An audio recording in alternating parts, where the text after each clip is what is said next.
held að sé sko sérstakt við þennan 1. maí, frekar heldur bara 1. maí fyrra eða eitthvað sem maður man eftir, að ég upplifi það eins og auðvaldið, auðsveitundar, séu algjörlega tilbúnar í einhverja rosalega árás.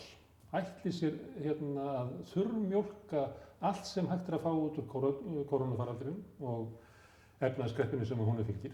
Ætli að ná skattalækkunum, ætli að minnka ríkið, draga til sín ríkisrekstur, einkavæða, ná sem mestum peningum út ríkissjóði, láta ríkissjóð borga launin fyrir sig, nýsköpun svokallaða, orkuskipti og umhverfisfjárfestingar, ætli bara að ná völdum. Og svo hef ég einhvern veginn trúið því að maður hlustar á samtök atvinnulífsins til dæmis, fórst þess, og svo var samband ungra sjálfstæðismanna að kynna stefnu sem eiginlega bara beint upp úr SA, með svona smá grænnislíkju sem umfram þessum SA-ið, að þá eins og þau bara telja sig jafnvel geta unnið, að það verður kosið í haust og það verður bara mandate sem auðvaldsflokkarnir fá til þess að hinn svokallaða viðspyrna sem náttúrulega bara að reka fæturnar í almenning þar sem liggur og spyrna sér upp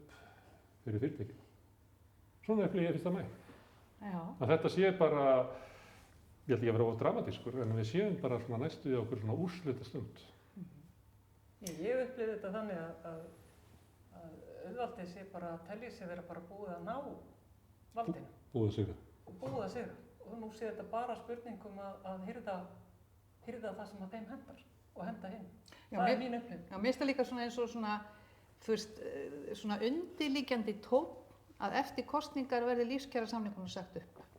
Algjörlega. Þetta er ég búin að skynja á því sem ég hef lesið, ég fylgist náttúrulega vel með þetta og les heilmikið þetta og mér finnst þetta að vera svona undirliggjandi ógn sem er náttúrulega rosalega alvarlegt mál, sko. Ég veit ekki hvað segir þú, Sólaf. Kynir þú eitthvað svo leiðis? Þau geta náttúrulega ekki gert það. Það eru endurskoðun í haust.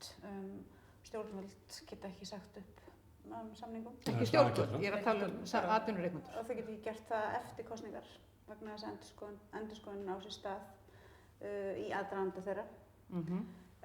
En eftir það sem að gekk á síðasta haust og þá ótrúlega svívirðilegu tilraun sem að þá var sett af stað til þess að reyna af öllum kröftum að fá vinnuaflið til þess að gefa eftir sínar kjarasamningsbundnu hækkanir.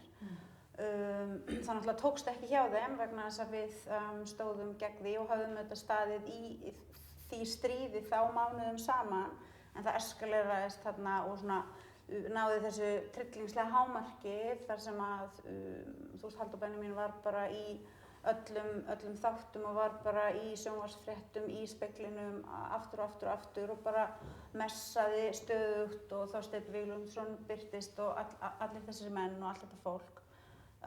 Eftir þá reynslu og þá brjálsemi, þá auðvitað trúi ég því að allt geti gerst.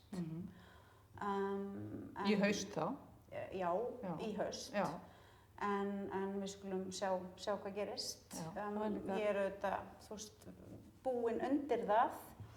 En ég ætla ekki að lýsa því yfir núna að ég telji þessi víst að það muni gerast, en við sjáum hvað setur. Já, ég tók líka eftir því að þeir voru að tala um að í fréttunum að það væri búið að hækka svo rosalega mikið lægstu launin og svo kom ég endan á fréttinni að því að stytting vinnuvíkunar hafði átt sér stað að það náttúrulega fækkaði tímunum sem að tímakaupið var reiknað út frá. Þannig að þetta er svona látilíð, það er alltaf verið að hamra á því að það er alltaf að fara bara fjandans til að því að allir eru búin að fá sem alltaf kauphækkun. Allt þetta ófærlega fólk. Þetta er bara allstaðar og öllum miðlum og allstaðar. Ég fagna því bara mjög að sjá með mjög skýrum hætti að það náðist árangur með þessari nálgun að fara fram á krónutöluhækkanir og það náðist árangur sem að öllum er ljós. En svo staða náttúrulega sem að fólk hér á höfuðborgarsvæðinu er í, láglaunafólk og verkafólk, auðvitað svo að húsnæðismarkaðurinn svo tryllingslegur og pluss auðvitað bara allt dýrt og að laun, þú veist, eru langt undir framfærslu viðmiðum allt þetta sem við vitum.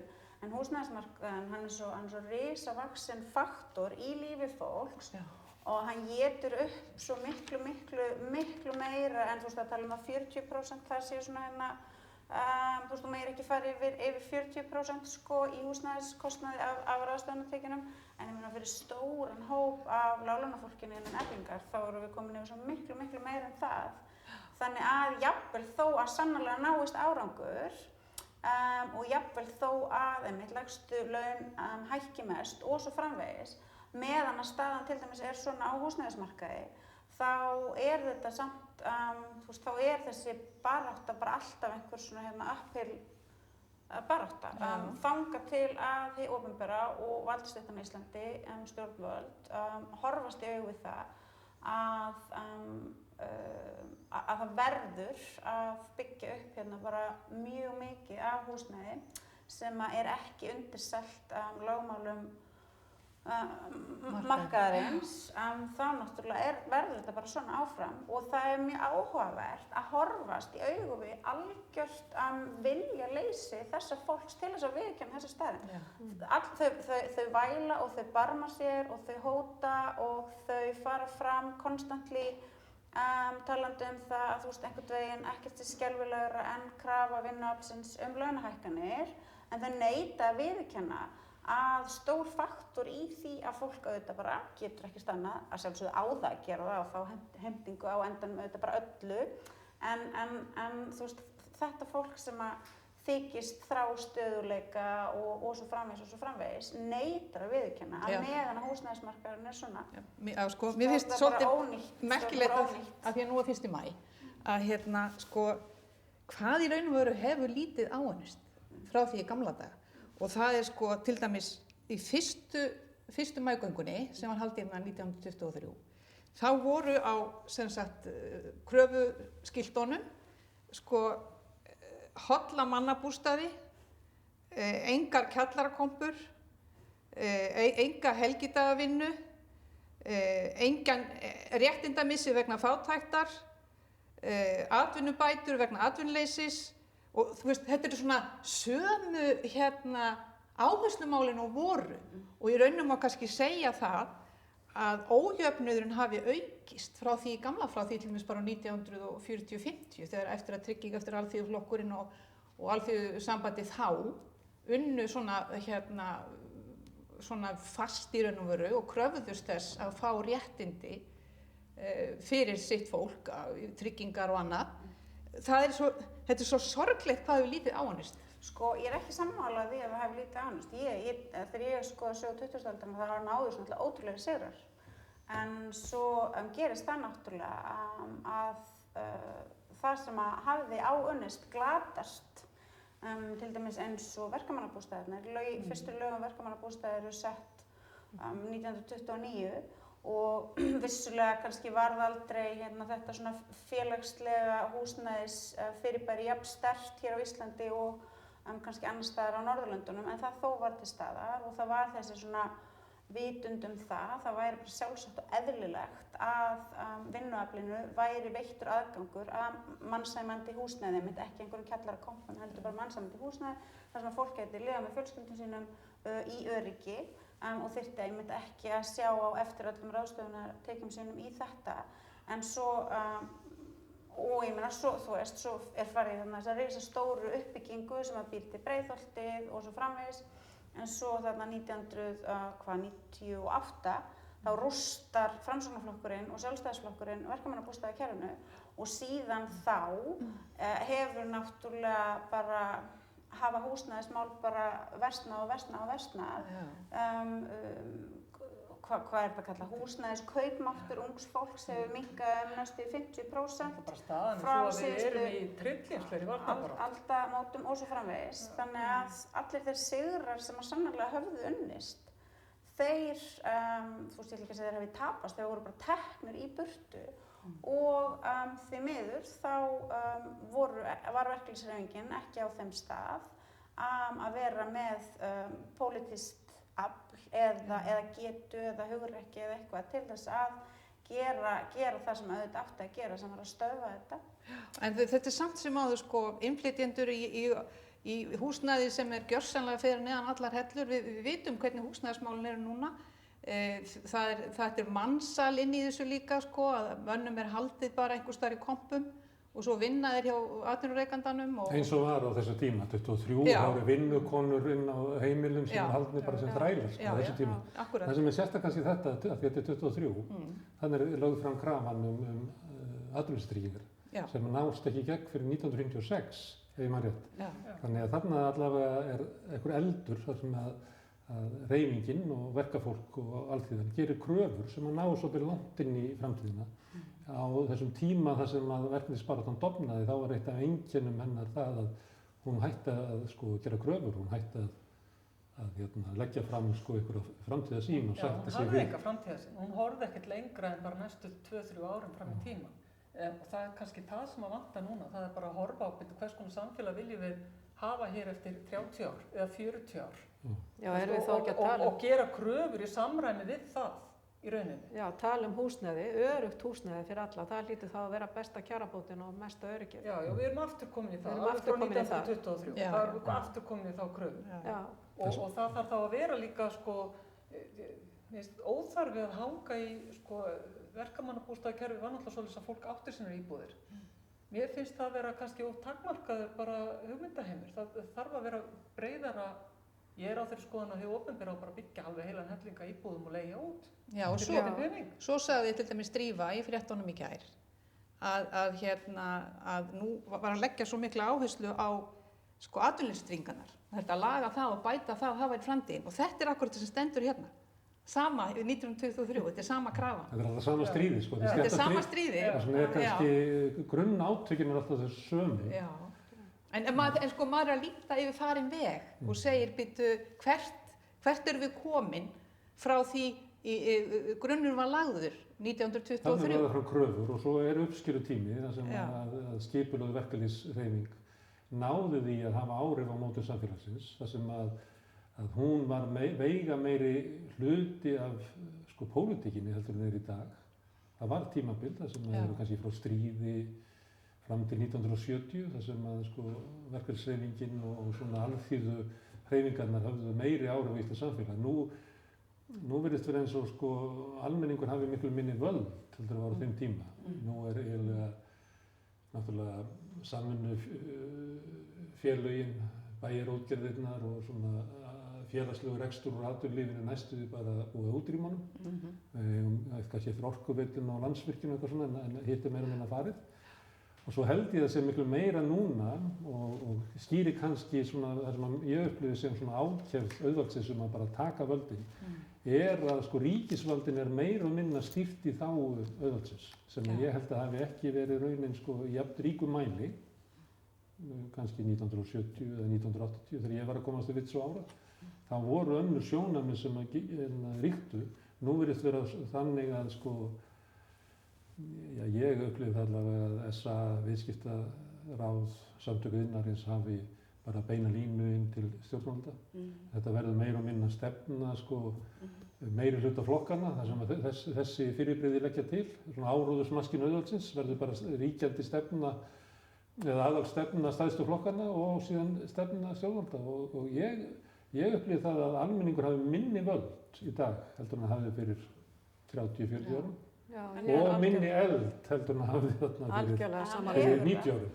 Það ekki bara hér, það bara allstaðar. Alls staðar í heiminum. Kosningaþátttaka dregst saman, fólk á ekki sinn flokk sem það byggir upp, sem það veit að fólki sem starfar innan flokksins mun starfa eftir þeirri stefnu sem að þar mótuð. Allt þetta horfið eða að hverfa og ekki bara hér heldur allstaðar. Þetta auðvitað náttúrulega stórkostlegt vandamál og rosalega hræðilegt en á sama tíma þá búum við samt inn í þessu svona leikriti að við búum inn í besta og fullkomnasta kerfinu, við búum inn í bestu mögulegu útgáfuna af lýðræðinu, við búum inn í besta mögulega vinnumarkaðsmódelinu, við búum inn í bestu mögulegu hagvaxtarmaskínunni, mesta jafnréttið og svo framvegis, en vinnandi fólk, verka- og láglaunafólk, veit auðvitað og upplifir á hverjum einasta degi að þetta er ósatt, það lifir inn í einhverju lygi, lygin er þröngvað upp á það, þetta býr til þessa svona rosalega óþægilegu tilfinningu og svo fer það af stað og fer að leita að fulltrúum sem það treystir og sem það getur speglað sjálft sig í og sem það heyrir að talar af þekkingu þeirra líf og þeirra tilveru. Og staðan hefur náttúrulega verið svo hér í þeim flokkum sem hafa komist til valda að það er ekkert svoleiðis fólk eftir inn í þessum flokkum. Nei. Svo náttúrulega er búið að brjóta niður verkalýðshreyfinguna alveg systematískt út allan heim og meira að segja til dæmis í Bretlandi er það svoleiðis sem var náttúrulega í raun og veru vagga stéttafélaga hérna árum áður og þau voru mjög sterk. Það er bara systematískt búið að brjóta þetta niður og mönnum er bara refsað ef þeir voga sér að vera í verkalýðsfélagi og það er líka notað sem er víða notað núna sko, sem kúgunartæki á fólk, það eru skammtímaráðningarnar og þetta er út allan heim, þetta er allstaðar í Evrópu, allstaðar og þá er það þannig að þú ræður, ég skal ráða þig í 3 mánuði og við skulum sjá til, svo koma 3 mánuðir og þú heldur að þú hefur staðið vel og þú fáir sennilega fastráðningu. Svo koma 3 mánuðir, nei, heyrðu, ég ætla að ráða þig núna aftur í 3 mánuði. Svona gengur þetta endalaust og botlaust og atvinnurekandinn og svo er þetta þrælari, sko, að menn eru alltaf að stressa sig á því að þeir séu örugglega að vinna nógu vel, svo þeir fái nú vinnuna næst, sko. Og þetta er svona ofboðslega, og svo náttúrulega eru þetta þrælari út allan heim, það eru bara nútíma þrælar út allan heim. Og svo náttúrulega líka þessi útvistun á störfum. Já. Eins og til dæmis ræstingafólk sem er búið að útvista bara út allt. Já, fólk hefur ekki vinnustað, sko. Það hefur ekki lengur aðgengi að vinnufélögum og vinnustað.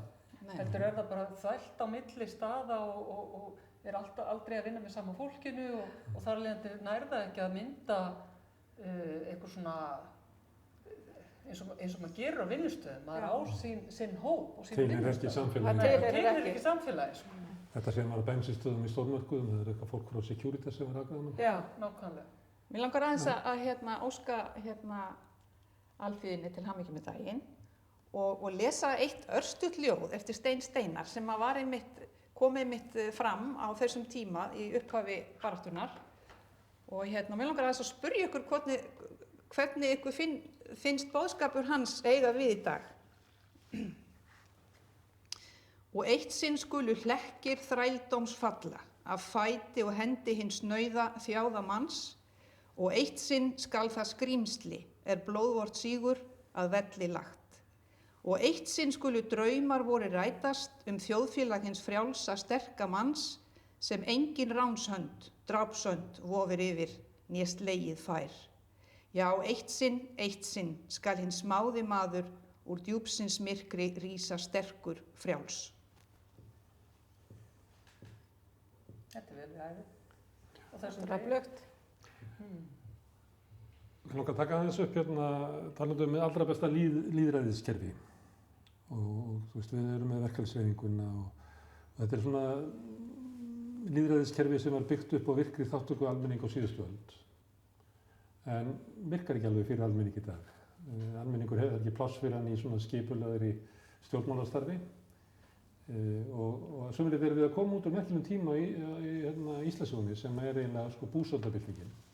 Það sem að sko þjóðin og landsmenn verða fyrir áfalli og finna sér sko farveg í stjórnmálaþátttöku bara á götunni, bara utan allra kerfa. Og sko stjórnmálakerfið hefur ekki náð að utanum þetta. Að sömuleiðis endurreist verkalýðshreyfingunnar afkvæmið þessu. Það er svona hægt og bítandi að koma inn fólk sem tók þátt í búsáhaldabyltingunni inn í verkalýðshreyfinguna að reyna. En við erum samt komið svolítið stutt á veg með að svona almenningur sem upplifir óréttlæti samfélagsins finni sér farveg inn í sko skipulögðu pólitísku starfi, hvort sem það er inn í verkalýðshreyfingunni eða inn í flokkum.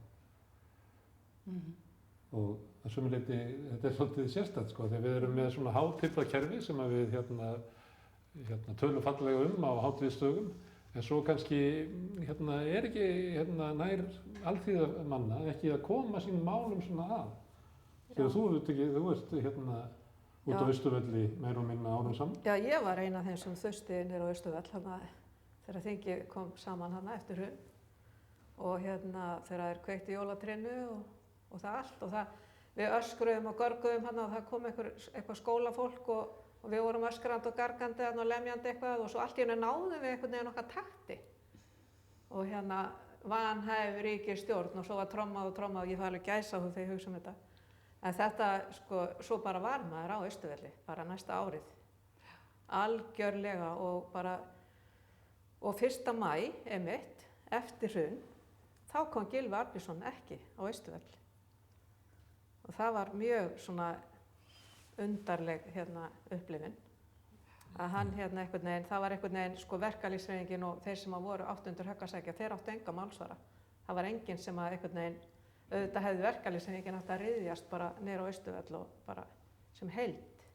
Þetta er svona mynd af sko, samfélagi þar sem að eiginlega ekki pláss fyrir almenning lengur. Nei, þannig það er eiginlega búið að sko, stofnanavæða allt og elituvæða hreyfinguna og flokkana. Já. Og svo þegar almenningu vil tjá sig í pólitík þá fær hann bara potta á pannur og getur kveikt í og þarna kynntust við fullt af fólki sem að einmitt fór í að stofna hreyfinguna á dögun og þetta og fólk var svolítið að hópast saman og hittast svona í svona hinum og þessum kjöllurum og reyna svona að mynda ykkur og hópa og þetta var svona tilviljunarkennd vinna en það var einhvern veginn ekkert innan kerfisins einhvern veginn sem að tók við sér eins og þú ert að segja, maður var bara einhvern veginn bara algjörlega úti. Þetta er orðið svo mikil sko stofnanavæðing og svona reglugerðir, þú verður að fara þessa leið til þess að komast til áhrifa þarna og ef þú ætlar að gangi stjórnmálaflokk þá þarftu að fara þessa leið og þú þarft að passa upp á þetta og þú brýtur reglur eða þú gerir svona en ekki hinsegin og fyrir allan almenning sem er fólk sýtlur út af ykkur þá er þetta bara ófarandi leið, þetta er bara eins og koma að Jökulsá, þú kemst ekkert yfir sko. Deglan sem var út á götu, hún hefur ekkert haft svona teljandi áhrif á, þú nefndir verkalýðshreyfinguna þegar Gylfi Arnbjörnsson ætlaði hætti við að fara og halda ræðu, en sósíalísku gömlu flokkar sem hefur spruttu verkalýðsbaráttu 20. aldarinnar, Samfylkingin og VG, það er ekkert að merkja það að búsáhaldabyltingin og þeirri hræringar sem að urðu í kjölfar því hafi haft nein áhrif á svona flokkar. Já, sko, steingjaldir, orðnir, af því að þeir eru bara fastir inn í forminu, þeir eru ekki lengur, það vantar allt. Eldmóðin. Já, það er bara formið, það er bara formið er svona og við erum þar. Svo líka finnst mér sko að eins og maður eru fylgjast með það sem maður er að gera út í heimi að sko hreyfiafl breytinga eins og til dæmis út í Bandaríkjunum í sambandi við Black Lives Matter og það kemur bara svona í mótmælum, þú veist, það er ekki gegnum til dæmis verkalýðshreyfinguna. Þetta er hún horfin bara í Bandaríkjunum. Ég er að segja það, hún er horfin og þetta er víða og þetta er alls staðar í Evrópu. Það er að segja að vettfangur baráttunar er komin í svona riots út á, eða mótmæli út á götu. Það er líka kannski eins og verkalýðsbarátta innan Amazon, innan McDonald's sem að það er svo sem ekki hægt að halda almenningi niðri. Þótt að það er búið að útrýma verkalýðsbaráttu í Bandaríkjunum, en hún sprettur upp. En þetta nefnilega hefur verið umræðuefni hjá alþjóðasamböndum verkalýðsfélaga, einmitt þetta, og af því að sko, verkalýðshreyfingin hefur veikst svo út allan heim og þá er spurning hvað getur tekið við? Þú veist, er eitthvað annað sem getur tekið við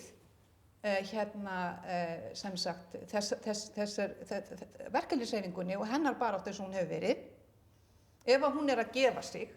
Hvað getur annað gert til að, hvernig getum við barist fyrir réttindum okkar? Það byggja verkalýðshreyfinguna aftur þó hún sé orðið föst í einhverju svona formi. Ég veit bara þegar ég var að vinna innan verkalýðskerfisins að þá var, sko, ef það kom upp eitthvað hróplegt óréttlæti gagnvart sko, félagsmönnum í okkar félagi, að þá var einhvern veginn aldrei hægt að bregðast við í nema með einhverju ályktun sem var samin á einhverjum fundi trúnaðarmanna og var bara svona frekar yfirleitt meinlaust plagg. Og bænabrif til kóngsins. Já, af því að það var alltaf undir ykkur frið, já, við megum ekki gera þetta því að friðarskylda. Við megum ekki gera hitta því að friðarskylda. Já. Og það voru bara samdar einhverja ályktanir sem var svona undir hælilegt hvort einhver las eða ekki. Og þetta náttúrulega, sko, það gerist náttúrulega ekkert í svona umhverfi. Nei. Það bara þannig. Nei, og niðurstaðan, sko, verkalýðsfélagana alþjóðlegu er svo að sko, þá spurningin, sko, eru eitthvað svona neytendasamtökin sem getur gert, neytendasamtök, eru eitthvað skonar samtök einstaka hagsmunasamtaka, einstaka hópa sem getur gert þetta að sér. Hvað er það sem getur tekið við ef að verkalýðshreyfingin bara missir sín völd alveg? Og þetta voru rosalega bóllaleggingar, en niðurstaðan hjá þeim er svo, þetta er náttúrulega alþjóðasamtök verkalýðsfélaga, er að það geti í raun og veru ekkert tekið við þessu og það eina svarið er að verkalýðshreyfingin eflist. Það er endurbyggð Já. í Bandaríkjunum og í Frakklandi og alls staðar. Já. Þetta hefur áhrif á ykkur í verkalýðshreyfingunni vegna þess að sko, fyrirmyndirnar að utan eru ekki. Það sem er eiginlega, sko, kerfið er eiginlega hrunið og orðið svona bara komið inn á 1923, það er bara búið að splæsa Bandaríkjunum aftur á fyrir tíma skipulegra verkalýðshreyfingar. Og þar af leiðandi eru þið ekki kannski svona sami hlutin af svona stórri hreyfingu almennings, frekar kannski hluti af svona stofnanavættri verkalýðshreyfingu, svona leifunum að þeim í Frakklandi og Bretlandi og öðru slíku. Sko, þetta er náttúrulega fyrir mig er bara mjög ég get talað Eflingu, ég get talað baráttu Eflingar, ég get talað það sem að við stöndum í og það sem að við náttúrulega erum að gera er einmitt að við erum að fara úr þessum fasa sem að þú lýsir, þar sem að einhver stórkostleg vandamál eru í gangi og viðbrögðin eru þá, eins og þú lýsir, svona máttleysisleg. En við erum að vinna bara mjög markvisst að því að komast af þessum stað og sýna atvinnurekendum, bæði á almenna markaðnum og opinberum, að þetta sé ekki sá leikur sem að við ætlum að spila og að þessar svona leikreglur sem að hafi verið festar í sessi, þær hendi okkur ekki og við munum ekki fara eftir þeim, enda höfum við ekki komið að því að semja þær. Sem er enda mjög hressandi. Vissulega, þú veist, starfar Efling bara eins og önnur verkalýðsfélög innan þú veist, einhvers lagaramma og það er eins og það er, en við erum samt ávallt að horfa á það sem við sannarlega getum gert og við reynum að gera það. Ég, þú veist, hef auðvitað bara einhver svona fjölmörg dæmi en alltaf geta bara að þreyta fólk með því, en til dæmis þegar ég skoða svona aðferðafræðina sem við höfum beitt í þeim málum sem hafa komið upp varðar styttingu vinnuvíkunar, þá erum við náttúrulega búin að vera bara í konstant bara samningaviðræðum allan þann tíma sem að liðin hefur síðan að samningar voru undirritaðir til þess að reyna að tryggja eftir bestu getu að þær væntingar og þær kröfur sem að félagsfólk Eflingar setur fram inn á sínum vinnustöðum það hvernig eigi að gera þetta, nái fram að ganga. En þetta er náttúrulega allt svona sem gerist ekkert bara bak við tjöldin. En þetta er samt mjög raunveruleg barátta og hún er oft á tíðum mjög hörð, hún er oft á tíðum mjög hatrömm, hún á sér alls konar svona, já það er alls konar svona moment í henni, en þú veist þetta bara gerist bak við tjöldin og það er bara eðli líka verkalýðsfélagana. Margt er bara að gerast bak við tjöldin og það er líka bara oft vegna þess að félagsfólki sjálft, bara, þú veist, það er þeirra hagsmunir. Það er ekkert allt vinnandi fólk sem að lítur á það sem sína hagsmuni eða vill að þeirra barátta, sem er oft bara mjög persónuleg inn á vinnustöðum, í miklu og nánu, þú veist, miklu og nánu samneyti við sitt samstarfsfólk og við sína yfirmenn sé tekin út á torgunum. Það er bara þannig og það getur náttúrulega bara allir sett sig í þau spor og hljóta að skilja það. Sérstaklega er þetta bara mjög relevant í lífi verka- og láglauna fólks.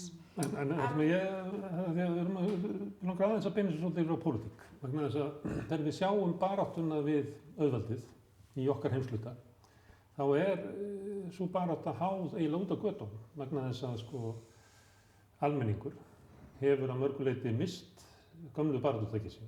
verkalýðshreyfingin víða mjög veik og svona, hún bara stofnanavædd og þannig að kannski átökin eiga sér ekki stað í bakherbergjunum sem almenningur upplifir að sé þeirra barátta. Heldur barátta almennings fyrst og fremst bara svona út á torgum og í umræðunni og eitthvað slíkt og það eins og það vanti sko hinn formlegu tæki til þess að heyja þessa baráttu. Mér langar að spyrja sko, þetta dæmi minnkandi völd almennings? Hann eiginlega búið að hrekja almenning út á torgin. Þegar ég upplifði þetta ekki þannig að þetta sé bara róttækast í hluti almenning sem út á torgunum. Ef maður tekur bara Occupy Wall Street eða Momentum í Bretlandi eða hvað sem í heiminum að þá þetta yfirleitt kröfur sem að meginþorri almenning styður. En þetta bara hrakið út á sko jaðar stjórnmálabaráttunnar vegna þess að stofnanirnar sem voru áður, sem að alþýðan átti, stjórnmálaflokkar og verkalýðshreyfingin, ekki lengur sko að heyja þessa baráttu. Nei, vegna þess að auðvaldið massíft búið og markvisst sko, mjög vel grundað að eyðileggja baráttutæki almennings. Það bara markmið og það búið að vera markmið allan tíman. Og meðan að svo og þeim hefur tekist það svo vel, kannski má segja með að íslensk verkalýðshreyfing miklu sterkari heldur en nokkuð tíma annar staðar, vegna þess líka að það eru allir í verkalýðsfélögum. Sko og meðan að svo meðan þetta orðið svona veikt, sko þeir gera þetta vegna þess að almenningur hefur ekki þessi fjármuni, hefur ekki þetta vald, getur ekki keypt stjórnmálamenn, keypt fjölmiðla. Staðan svo ójöfn. Þannig að það sem fólk hefur þá núna bara þetta, að fara út á götur. Hvað annað? Ég get nefnt smá dæmi þetta, það náttúrulega gerðist 1976 á kvennafrídaginn. Já. Þá var ég 18 ára, þá var ég farin að vinna á veitingahúsi upp á Skólavörðustíg. Og mér langaði til þess að fara út að bara hitta konurnar og taka þátt í þessu. Og hann stilti sér upp yfirmaður minn og eigandi veitingastaðarins og sagði þið farið ekki fet. Ef þið farið út núna, þá skuluð þið ekki koma aftur. Og ég var svo hrædd að missa djópið að ég þorði ekki að fara út. Já. Og þarna var ég trúnaðarmaður á vinnustað 18 ára gömul og ég stjórn félags starfsfólks á veitingahúsum. Þetta rosaleg kúgun sko. Já. Þú bara lítið á þessum þræl. Þú veist, ef þú gerir ekki eins og ég vil og þú bara minn þræll. Og svona þetta alltaf skýrar og skýrar. Það náttúrulega svo gríðarlegt. Leikurinn svo ójafn. Þetta svo skýrar og skýrar því lengra sem að líður frá þessu sko. Þess vegna þarf almenningur sko skipulagða baráttu. Við getum ekki unnið hana ein á móti yfirmenn okkar. Nei, það akkurat það. Og það mjög gaman og það mjög svona fullnægjandi og það rosalega mikið þrill fólkið í því að fara og taka þátt í mótmælum og taka þátt í mótmælum sem að leiðast í bulburping og svona uppþot og svo framvegis. En ef að það ekkert meira en það, þá náttúrulega á endan þetta bara mjög takmarkað tól. Það hægt að valda kaosi og það hægt að setja fram kröfu eins og var gerð í búsáhaldabyltingunni sem að lokum var ein krafa sem fólk gat sameinast sem var það að ríkisstjórnin ætti að fara frá. Ein krafa. Það voru 3 kröfur sem allir gengu eftir sko. Ríkisstjórnin frá, stjórn fjármálaeftirlitsins frá og stjórn Seðlabankar frá. Það svo hættulegt að þú biður eitthvað og getur fengið það og svo fer ekki neitt annað. Sko. En það sem að gerðist líka, og þú sagðist það hefur verið á Austurvelli í ár, en þá hlýtur þú að muna eftir því jafnvel og ég, að leið og ríkisstjórnin var farin frá, þá bara tæmdist völlurinn. Algjörlega. Þannig að þú veist, þá líka bara þetta moment og það vissulega rétt sem að hér sagt að í þessum svona stóru fjöldahreyfingum þær kröfur sem settar fram yfirleitt kröfur sem að langstærstu meirihluti almennings getur fellt sig við, en staðan samt engu að síður þessi að þegar að einhver svona árangur hefur náðst, þá tæmast göturnar. Fólk fer þá heim til sín og heldur þá bara áfram með sitt hversdagslega líf. Kannski eftir kröfunar verið svona stórar eins og var lesið hérna áðan í 1923. En þá líka, en þá líka þurfum við að horfast í augu við það að eins og þarna, ein krafa eða 3 kröfur sem að svona hægt að svona samt, þær voru inn í þessari vanhæf ríkisstjórn. hvers vegna gátu allir samanast þetta og hvers vegna fór svo stór hluti heim og einhver partur var eftir. Hvers vegna staðan svo hér í dag að stór partur af þeim sem lifa og starfa í þessu samfélagi hafa ekki upplifað neina kreppu á sínu skinni. Staðreyndin sú að þetta svona úthlutunarkerfi auðvaldsins virkar fyrir nógu stóran hóp sem að uppsker bara nógu mikið, hefur það nógu gott til þess að þessi svona brennandi brennandi krafa það eitthvað verði að breytast bara ekki nógu svona potent, nógu skýr til þess að gera það að verkum að fólk sé tilbúið til þess að setja þá orku og þann kraft sem það þarf að setja í það að raunverulega ná fram varanlegum breytingum. Svo erum við með hópa fólki hér á Íslandi sem sem ég tel að væri tilbúið sannlega til þess að leggja mjög mikið á sig til þess að ná fram varanlegum breytingum vegna þess að tilvera þeirra og aðstæður eru bara það slæmar að það veit að það á engu, það hefur engu að tapa og það hefur heilan heim að vinna. Það fólk samt sundrað bara að mjög mörgu leyti. Það hefur kannski einmitt ekki á sínum vinnustað aðgang að einhverju svona samfélagi. Það kemur alls staðar að úr heiminum. Margt þeirra hefur ekki tök á því að taka eðlilegan þátt í lýðræðislegu samfélagi, hefur ekki þau réttindi og svo framvegis og svo framvegis. Og svo líka staðreyndin sú að það fólk oft bara, tilveran erfið, þú veist. Það erfitt að finna, það bara þreytt. Það bara erfitt að finna kraftinn og þá auðvitað, ég meina hvað þá svarið við því? Svarið þá einmitt að búa til vettvang sem að það gerist sem ég var að orða áðan, þar sem að fólk getur speglað sjálft sig, þar sem það sér, þarna fólk sem að skilur heiminn á sama hátt og ég geri, sem hefur upplifað það sama og ég hef, sem ég treysti til þess að berjast fyrir hagsmunum mínum. Þetta þolinmæðisverkefni, þetta tekur mjög langan tíma. Það bara óumflýjanlegt að það taki tíma að byggja upp þetta, byggja upp hreyfingu, byggja upp traust, finna fólk til starfa sem að vill gefa tíma sinn. En ég trúi því af öllu hjarta að þetta sé mögulegt, en ég jafnframt gerir mér grein fyrir því að þetta erfitt, þetta tekur tíma, þetta tekur mikla orku.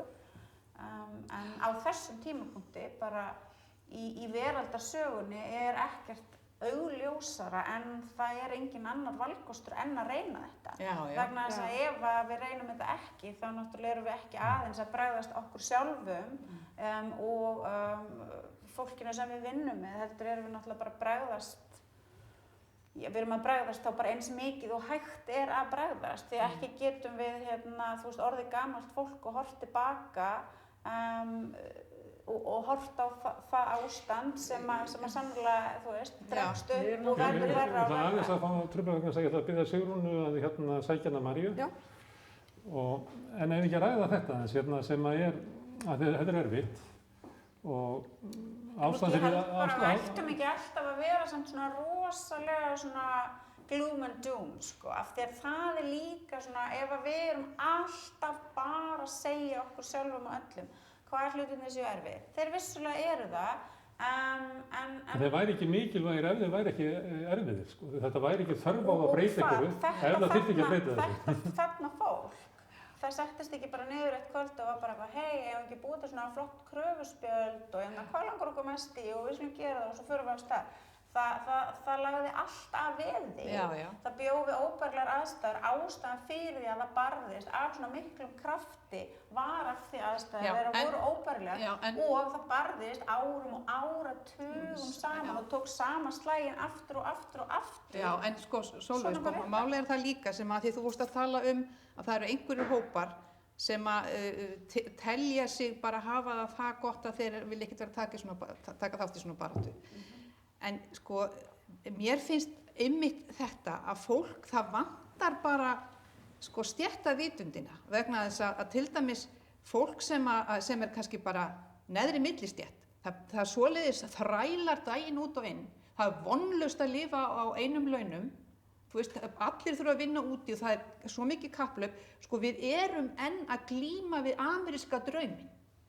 Við erum enn að glíma við þá hugsun. Margt þess að fólk nú bara að reyna að sko þrauka út mánuðinn. Jú, en hugsunin er svo að sko þetta er neyslan. Það er neyslan, þetta er eins og við, sko, til dæmis mín kynslóð elst upp á kaldastríðsárunum og með ameríska drauminn í sjónvarpinu hverju einasta kvöldi. Og þetta er bara þvílíkt, maður mataður á þessu, svo maður alin upp í þessu og þetta slæfir allan alla stéttavitund og það er náttúrulega, það er þrælslegt sem lagt er á millistéttina líka, hún vinnur svo mikið, þetta er ekkert eðlilegt og þetta fólk sko þyrfti svo sannarlega að fá einhvers konar baráttutæki fyrir sig til þess að sko, ekki bara endilega stytta vinnuvikuna, það er nú búið að taka langan tíma, en bara að leiða sig út úr þessu ómannúðlega samfélagi sem það lifir í, ómannúðlegar kröfur og þræleri. Krafan, þú ert með 23, en 50 árum áður kemur krafan sko 8 stundar vinnudag, sem er eiginlega krafan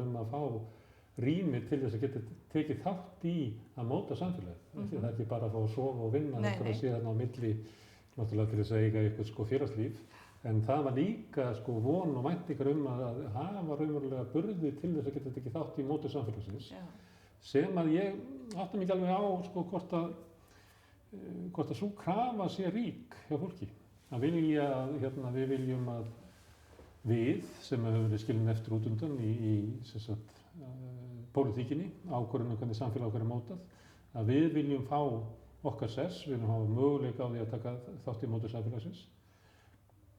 Hvort það sé ekki orðið þannig frekar svona svolítið ríkt að við viljum að einhver annað gera það fyrir okkur. Jú, ég held að það sé svolítið mikið þannig. Ég held líka fólk sko, sem að kannski lifir ekki og hræðist í pólitík, heldur bara lifir og hræðist í svona daglega bara stússi, að því óar við, það kann ekki talsmáta, treystir sér þar leið kannski ekki alveg í þessar umræður alltaf. Það er búið að ala það upp á að þetta sé hvort þið er allt sama tóbakið, skiptir eða ekki máli hvort það er þessi eða hinn sko. Og margir telja að sú framþróun sem að þó hefur orðið í mannréttindamálum og réttindum hinsegin fólks og allt þetta sé bara svona náttúrulögmál, þetta er bara eitthvað sem gerist með tímanum. Það sér ekki og áttar sig ekki á í rauninni baráttunni sem er búið að vera bak við þetta. Og ég held að margir átti sig heldur ekki á og kveiki ekki á því að þau réttindi sem það hefur er ekki náttúrulögmál. Það er hægt að þú getur mist þessi réttindi. Og við erum að missa það. Og það er þar sem að við erum núna. Við erum í rauninni komin þar, sko, víða út í heimi er þetta náttúrulega miklu verra heldur en hér. En við erum samt komin á þann stað í tilverunni að það er svona farið að fjara undan ákveðnum hlutum. Já, það er líka rétt sem að hún var að segja sem ég veist góðu punktur eins og ég var að tala um að fólk hefur ekki tíma til að berjast. Það er bara útspýtt hundskinn frá morgni til kvölds og svo eru svo kröfur, það eru líkansræktin og það er þetta þessi ofboðslega kröfur frá samfélaginu og frá auðmönnum vegna þess að þeir græða á meðan að þú eyðir meiru og neytir meira, þá verður meiri hagvöxtur og meiri peningar fyrir auðvaldið, þannig að og svo eru menn eins og útspýtt hundskinn og þeir hafa ekki tíma. Þú veist, til dæmis eins og bara að bændurnir í Suður-Þingeyjarsýslu sem börðust gegn dönsku einokunarversluninni. Það voru ríkir bændur sem höfðu tíma til að berjast. Mér finnst líka sko, einhvern veginn, það versta við þetta allt saman er að það er búið að telja fólki trúum einhvern veginn að það þurfi að harka svona rosalega. Já. Það sé bara, ef það ætlar að eiga í svo á og bara þaka yfir höfuðið, þá verður þú bara að vera sko, eins og útspýtt hundskinn, bara við að bara í harkinu. Þú verður að vinna rosalega mikið. Þú verður að leggja rosalega mikið á þig ef þú ætlar að eignast eitthvað. Þannig að eða bara vera eitthvað eða gera eitthvað. Og það er bara eitthvað norm. Og þetta finnst mér einhvern veginn bara óslega sorgleg þróun líka. Fólk einhvern veginn, það er ekki bara það heldur að það er ekki tíma til þess að taka þátt í pólitíkinni. Það er líka eins og þú komst inn á áðan, ég meina fólk, lýðræðið er orðið svo veikt og fólk bara búið að missa trúna á því að það getur breytt einhverju. En svo er það líka það að það bara það einhvern veginn gerir sér ekki alveg grein fyrir því að það sé búið að missa ákveðin réttindi og að það þurfi kannski að laga eitthvað og rétta eitthvað við. Það einhvern veginn ekki alveg að sjá, minnst almenningur ekki alveg sjá það, sko.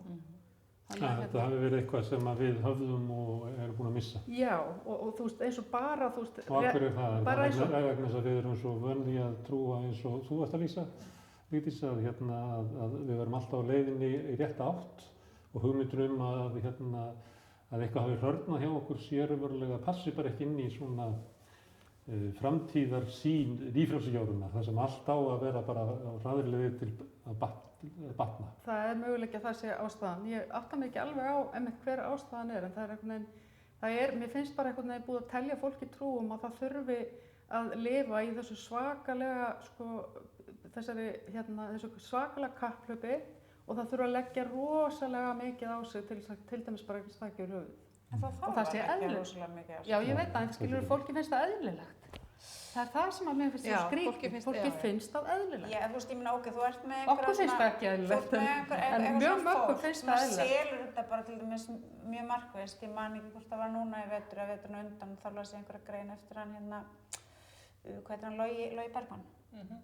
Hann skrifar pistla í Moggann og hann skrifar pistil og þú veist, þetta var einmitt boðskapur. Þú veist, það var alltaf verið erfitt að eignast húsnæði.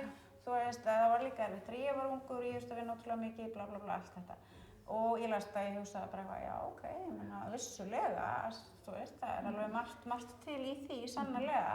En það samt það eru bara niðurstöður rannsókna og það eru bara gögn, algjörlega óumdeilanleg gögn sem sýna bara fram á það sem var erfitt þegar hann var ungur.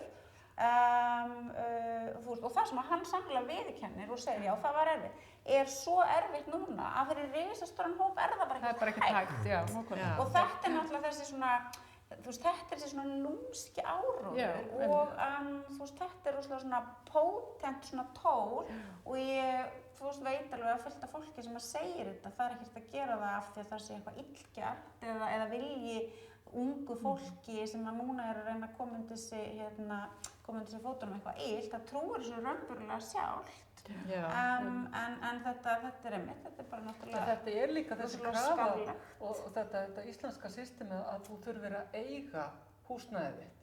Þú þarft að eiga heimili. Það það sem fyrst og fremst þú þarft að eiga örugt heimili.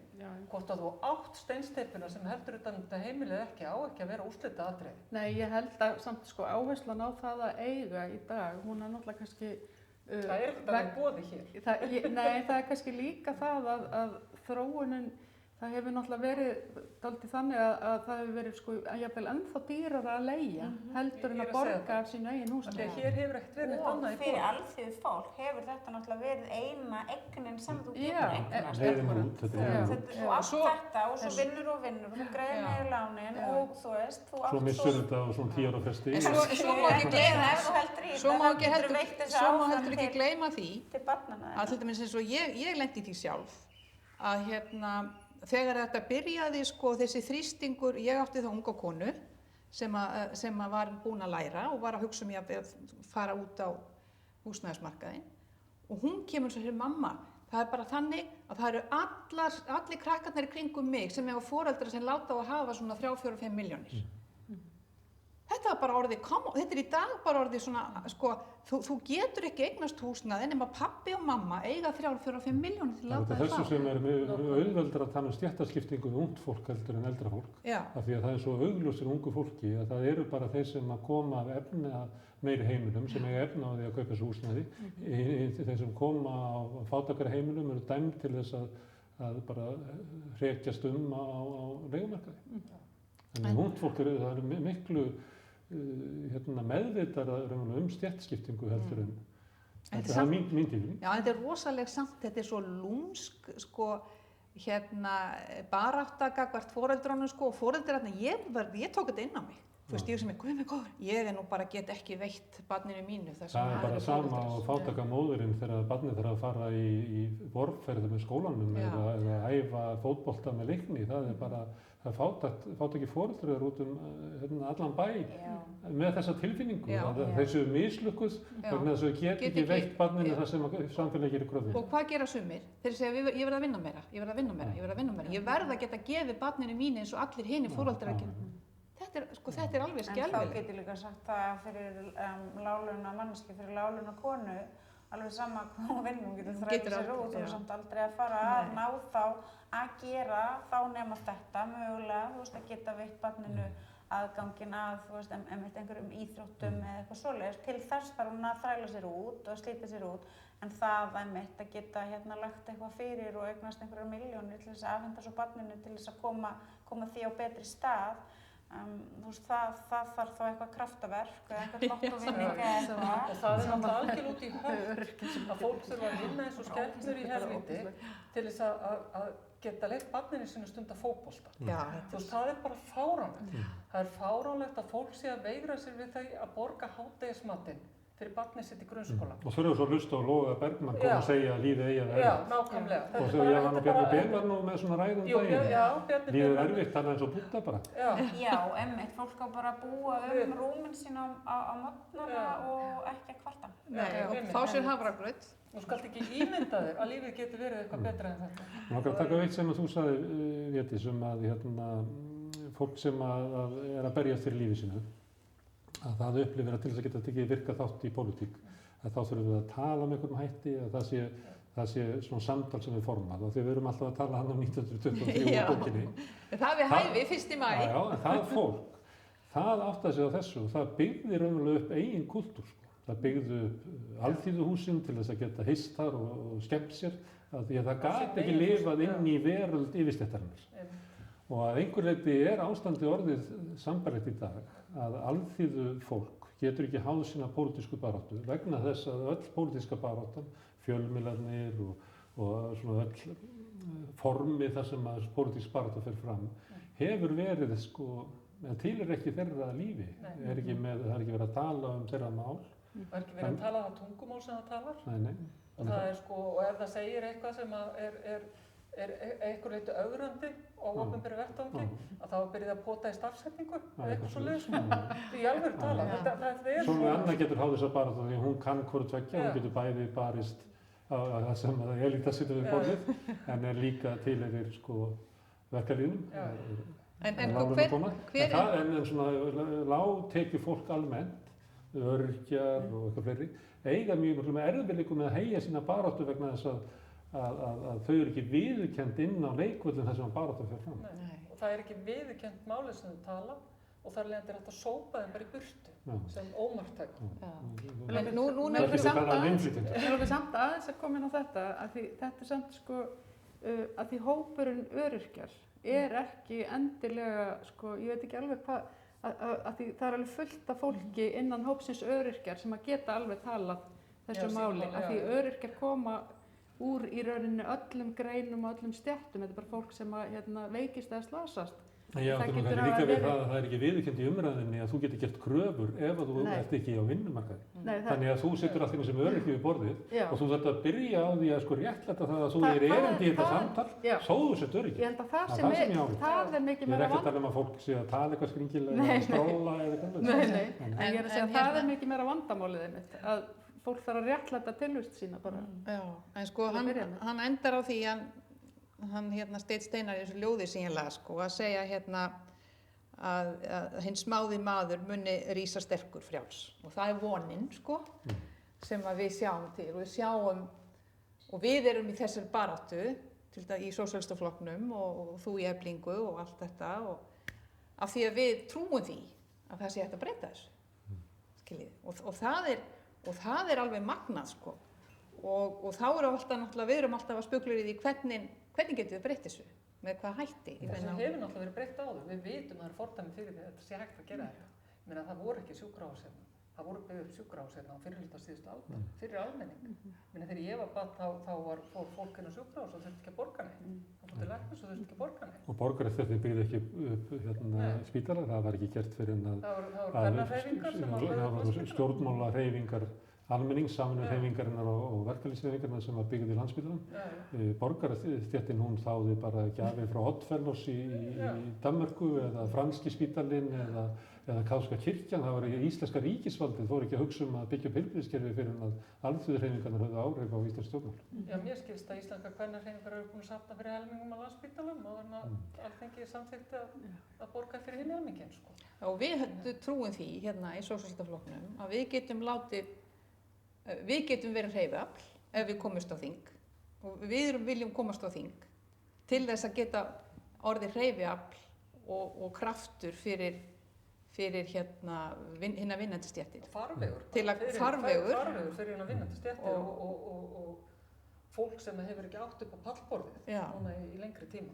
Og svo kannski fá að heyra í Sönnu sem hefur verið að starfa fyrir Sósíalistaflokkinn í bæjarstjórn Reykjavíkur.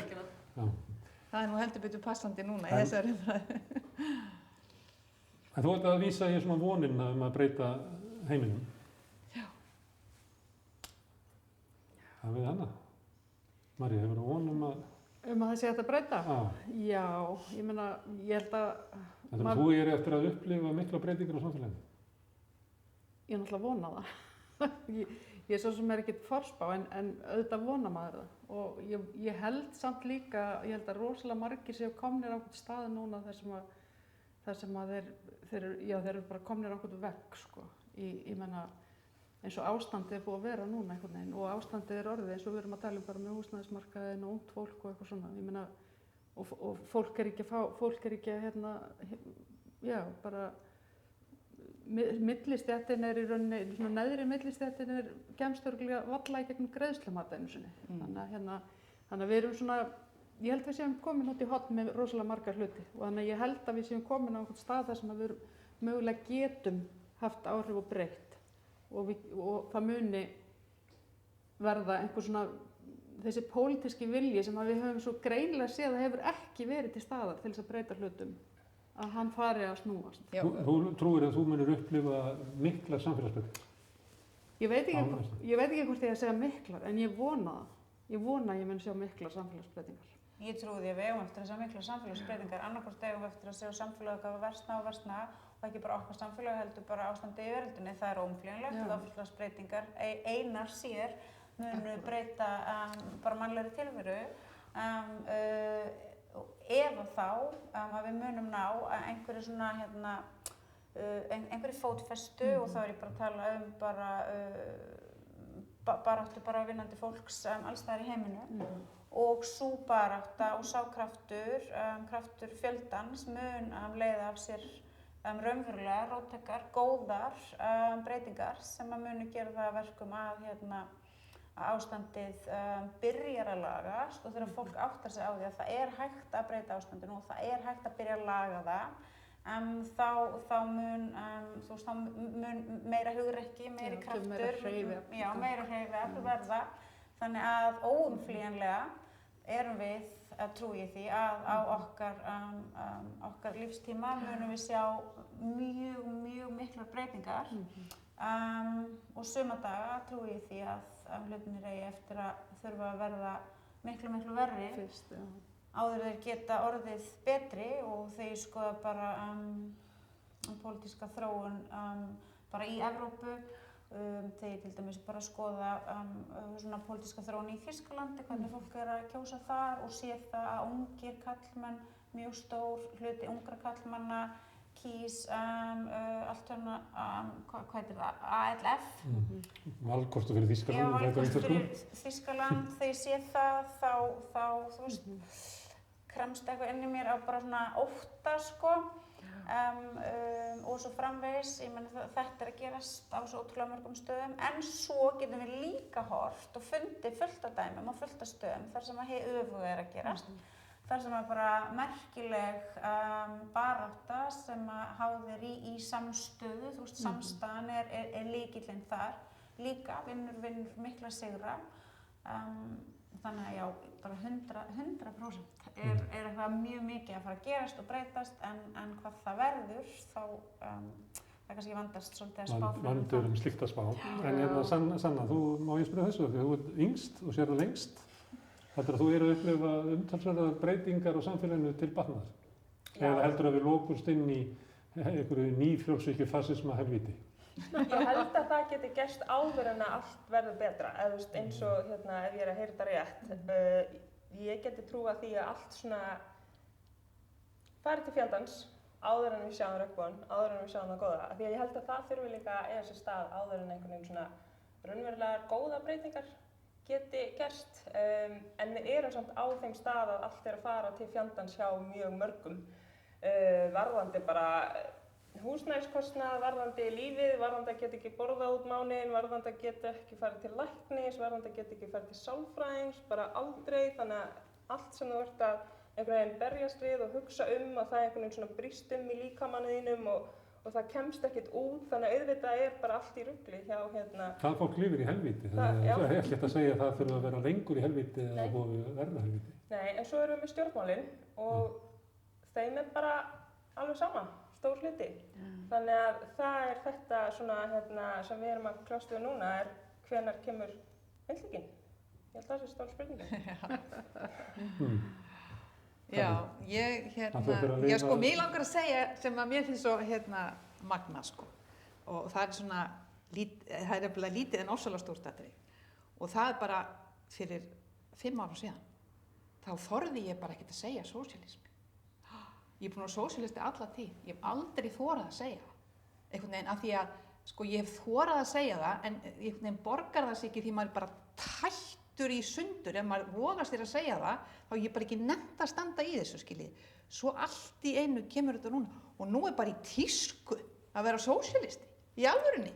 Og með unga fólki og alveg það bara allt í einu allir, já ég er sósíalisti, ég er sósíalisti. Þú veist, þetta er ótrúleg breyting á alveg ótrúlega stuttum tíma og þetta gefur mér rosalega mikla von, af því að ég er sannfærð það að gott gengi sósíalisma muni leiða til þessa kærleikshagkerfi sem við erum að boða, til fallegra líf fyrir alþýðu manna, sem er á afmæli í dag, þið vitið, og hins vegar, þá gæti ég trúa því að fasismin muni þvælast fyrir okkur svolítið stund. Hann mun ekki bara að fara heim og leggja sig. Nei. Hann ætla að berjast. Já.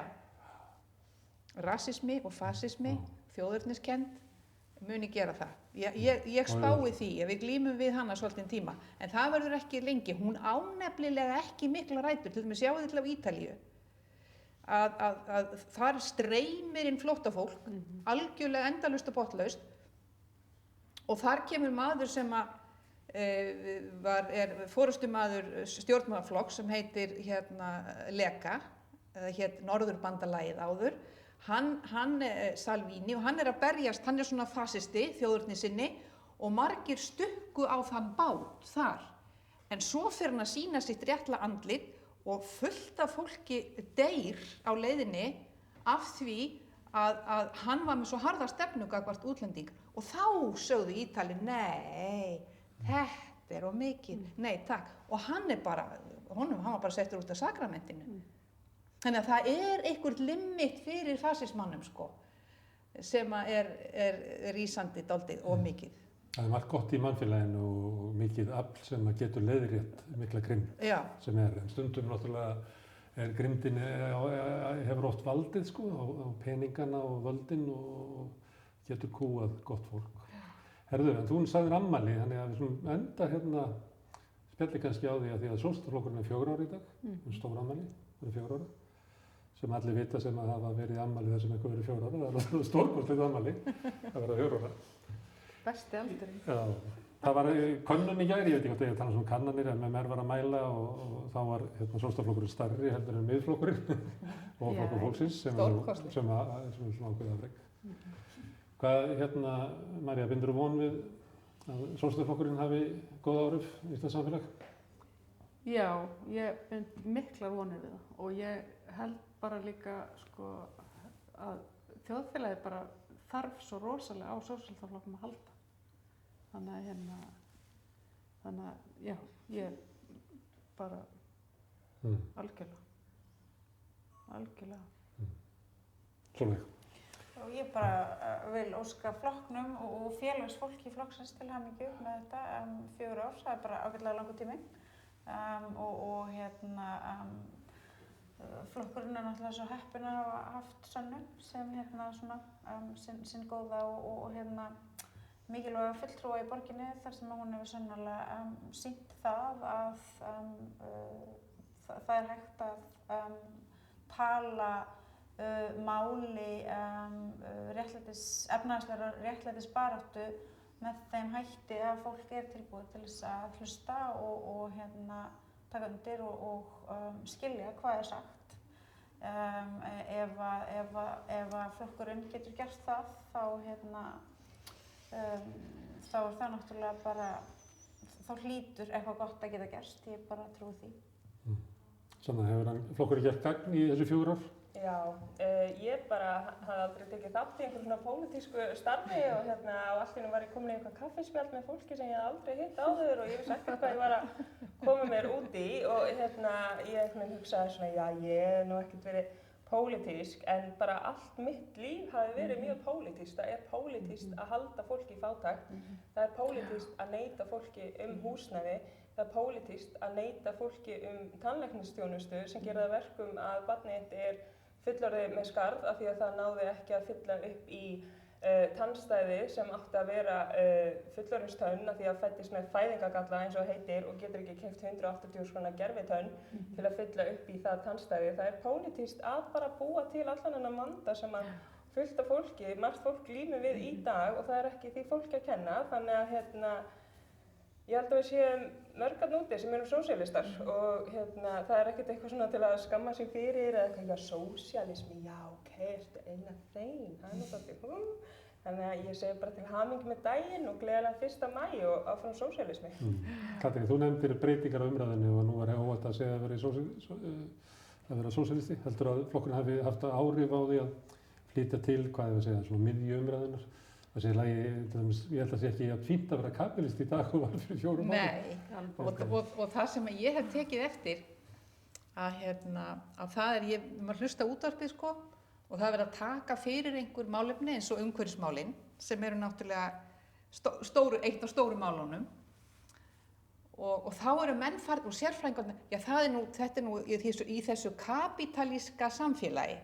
Þannig svona orðræðan og daginn eftir þá var eitthvað annað, ég man ekki hvað, þá kom aftur kapítalísku, sko, það var það að kenna sem sagt ástandið er svona í umhverfismálum til dæmis vegna þess að kapítalismin virkar eins og hann gerir. Og þannig að þetta er svo orðræðan er komin inn í og margt til dæmis eins og orðræðan hjá Sólveigu hefur skilað sér dálítið mikið í sko almennt mál í rauninni til fólks og það er svona, þetta er komið og sósíalismi, fólk er aðeins, sko, mér finnst fólk tilbúið til að segja þessi sósíalistar. En mér finnst það á eftir að koma og gera sér grein fyrir því að það er líka í lagi að vera í sósíalistaflokki Íslands.